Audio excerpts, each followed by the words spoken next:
어제 하느님께서는 스스로 지혜롭다, 슬기롭다는 사람들에게서 당신을 감추시고 오히려 철부지들에게 당신을 드러내신다고 하셨습니다.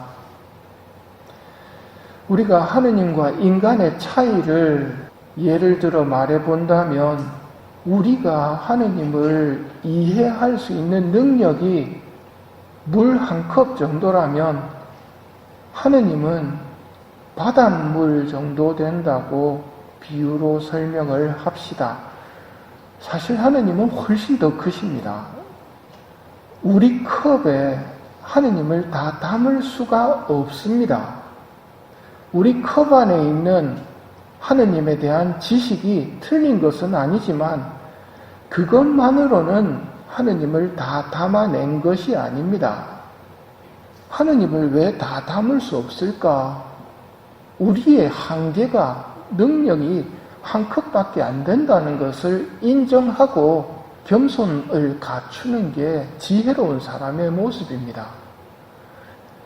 어제 하느님께서 당신을 드러내시는 모습도 그렇습니다.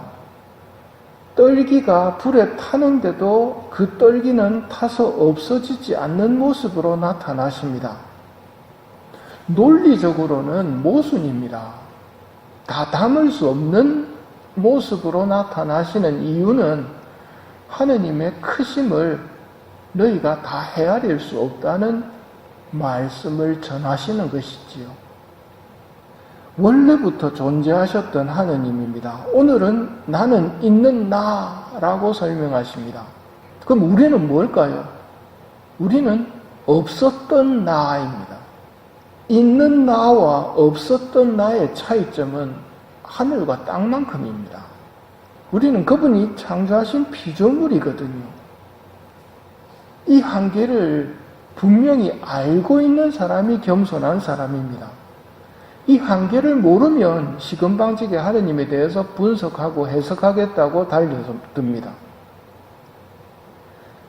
이 말씀을 드리는 이유는 우리가 하느님을 분석해서 아는 것이 아니라는 말입니다. 어떻게 하는 게 가장 좋은 방법인가? 철부지가 정답입니다. 철부지들은 엄마 품에 있으면 그만입니다. 엄마 품에 있는 것보다 좋은 게 없습니다. 철부지들이 많이 압니까? 철부지들한테 엄마 주민등록 번호가 어떻게 되는지, 핸드폰 전화번호가 어떻게 되는지 물어보면 압니까? 모릅니다. 몰라도 전혀 문제가 되지 않는 것은 엄마가 나를 좋아한다는 것, 엄마가 나를 사랑한다는 것. 그래서 나는 엄마 없이 못 살고 엄마가 보이지 않으면 애들은 울어버립니다. 보일 때까지 울어버립니다. 하느님이 원하시는 게 이런 겁니다. 지식으로 하느님을 아는 것이 아니라 하느님이 없으면 울어버리는 철부지와 같은 모습, 그런 영혼들을 사랑하십니다. 그래서 겸손한 사람을 사랑하시는 것입니다. 하느님이 나한테 바라시는 것은 이런 사랑의 관계이지 지식으로 알아듣는 게 아닙니다. 나는 있는 나라는 말로는 우리가 도무지 감을 잡지 못하니까 하느님이 그 다음으로 풀어서 주시는 말씀이 아브라함의 하느님, 이삭의 하느님, 야곱의 하느님이라고 당신을 설명하십니다. 즉 아브라함이 체험했던, 이삭이 체험했던, 야곱이 체험했던 그 체험을 통해서 하느님을 조금이나마 알게 되는 것이지요. 환하게 하느님을 좀 알 수는 없을까요? 예수님이 오셔서 환하게 밝혀주셨습니다. 우리에게 예수님이 필요한 이유가 그겁니다. 하느님을 보여주셨고 당신이 하느님으로 오셔서 하느님에 대해서 알려주셨습니다. 하늘에서 온 이 밖에는 하느님에 대해서 말씀해 주실 수 있는 분이 없었거든요. 그 하느님께서 오늘 말씀하십니다. 고생하며 무거운 짐을 진 너희는 모두 나에게 오너라. 내가 너희에게 안식을 주겠다. 떨기 속에서 나타나신 하느님, 나는 있는 나다라고 설명하신 하느님께서 모세에게 나타나신 이유도 너희를 이집트에서 내보낼 것이라고 말씀하십니다. 이집트에서 이스라엘은 종살이하고 있었습니다. 노예였습니다.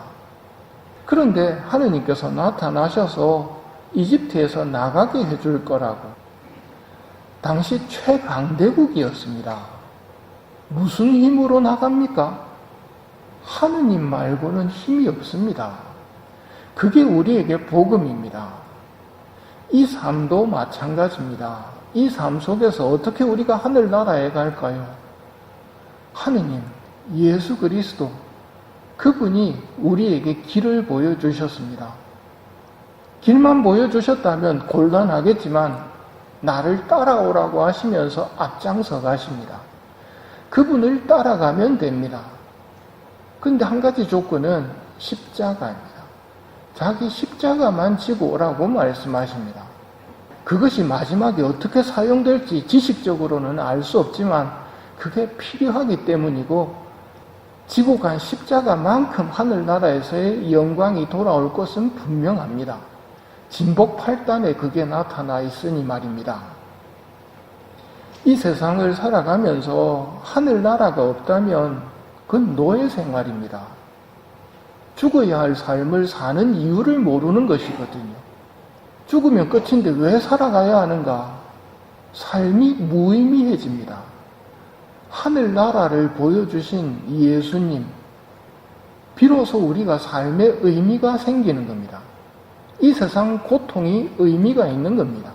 십자가가 의미가 있게 된 것입니다.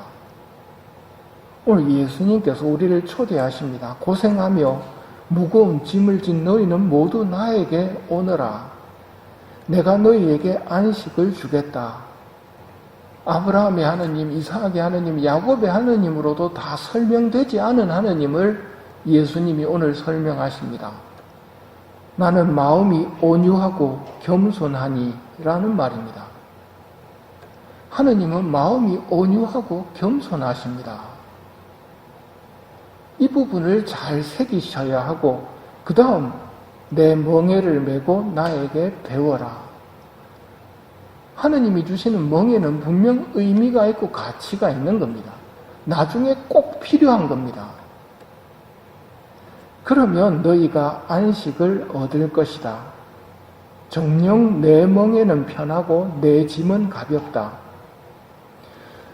하느님 없는 무의미한 삶에 멍에를 지지 말고 하느님께서 지라고 하시는 하느님의 멍에를 메는 것이 지혜로운 사람입니다. 내가 완전한 사람이 되지 못하고 부족하다는 걸 인정한다면 예수님에게서 배워야 합니다. 내 멍에를 메고 나에게 배워라. 하느님께서 우리 아버지이심을 좀 더 깨닫게 해주시기를 청하며 이 미사를 봉헌합시다.